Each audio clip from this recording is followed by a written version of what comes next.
I know the feeling. You're standing in the music store, staring at a row of trumpets, and the thought keeps coming back that you could end up spending a lot of money on something that just won't click for you.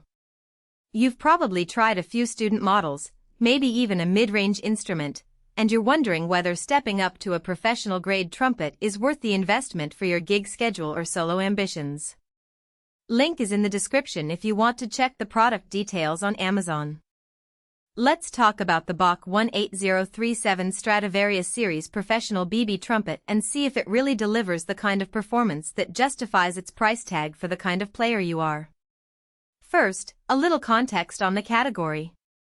When you move from a beginner trumpet to a professional line, the biggest shifts are usually the bore size, the bell design, and the valve action. Those three elements together shape how the instrument responds in fast passages, how it projects in a big band, and how comfortable it feels during a long rehearsal.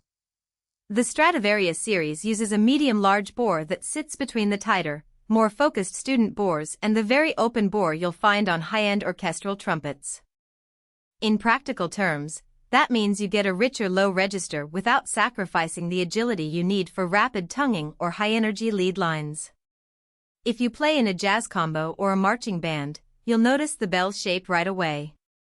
Bach designed the bell to be slightly flared, which helps the sound carry forward without turning overly bright.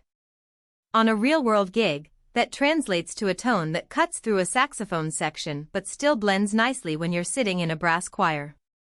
I tried it on a Sunday afternoon rehearsal with a 5-piece horn section, and the trumpet's voice sat comfortably in the mix. No need to overblow to be heard, yet it didn't dominate the texture either. The valve action is another practical piece of the puzzle. The Stradivarius series uses standard rotary valves, but Bach has refined the spring tension to give a smooth, responsive feel. In a fast bebop tune where you're doing 30-second runs, the valves reset quickly, reducing the lag you sometimes feel on cheaper instruments. That responsiveness is especially valuable when you're switching between low-range power notes and high, bright leads in the same phrase. I ran through a couple of Charlie Parker solos, and the valve response felt consistent throughout the range. No sticky moments that forced me to adjust my embouchure mid-solo. Now, who should consider this trumpet? If you're a serious student heading toward a music degree, a semi-professional gigging musician, or a professional who wants a reliable backup that won't feel like a downgrade from a high-end custom instrument, the Stradivarius series is a solid middle ground. It offers the kind of tonal depth and projection you need on stage, yet it isn't as pricey as the custom shop models that can run into the thousands.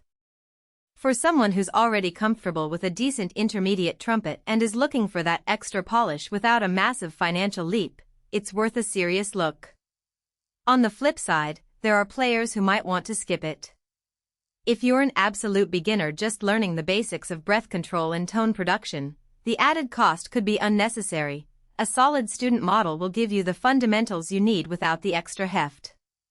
Similarly, if you're an orchestral principal trumpeter who already owns a custom-made instrument with a large bore and a handcrafted bell, you may find the Stradivarius series a step down in terms of the very specific tonal characteristics you've tailored over years of playing. In those cases, the money could be better spent on a dedicated mouthpiece or a personal practice mute to fine-tune your existing setup. Practical strengths of the Bach 18037 become clear when you think about daily use. The instrument comes with a hard case that's sturdy enough for road tours, a cleaning rod, and a mouthpiece that's already a good match for the bore size. That means you don't have to hunt for accessories right away, which can be a hidden cost when you buy a trumpet that ships without a case. The finish is a classic lacquer that holds up well to the occasional bump on a gig bag, and the keywork stays in tune even after a full day of rehearsals. I noticed that after a 10-hour marathon session, the pitch remained stable, which is a practical relief. You won't have to constantly adjust the tuning slide during a set.